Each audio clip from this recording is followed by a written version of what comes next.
আসসালামু আলাইকুম। অষ্টম শ্রেণীর শিক্ষার্থী বন্ধুরা, তোমাদেরকে ইজি লার্নিংয়ের পক্ষ থেকে স্বাগত জানাই। আজকের ভিডিওতে তোমাদের অষ্টম শ্রেণীর বাংলা বিষয়ের প্রশ্নটি দিচ্ছি। এটি হচ্ছে অর্ধবার্ষিক পরীক্ষা 2024-এর প্রশ্ন। তো তোমরা প্রশ্নটি স্ক্রিনশট দিয়ে নিতে পারো। আমি তোমাদের এখানে স্ক্রিনে দিয়ে দিলাম, তোমরা স্ক্রিনশট দিয়ে নিতে পারো।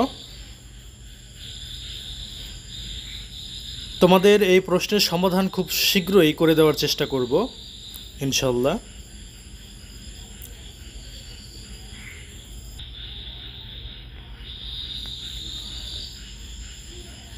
এখানে প্রশ্নটি আমি দিয়ে দিচ্ছি, তোমরা জাস্ট স্ক্রিনশট দিয়ে নাও আর তোমরা দেখে নাও প্রশ্নের উত্তরে তোমরা আগামীকালকে কি লিখবে, কি লিখতে পারো সেগুলো একটু ভেবে রাখো। তোমাদের নমুনা উত্তরও খুব শীঘ্রই দেওয়ার চেষ্টা করব।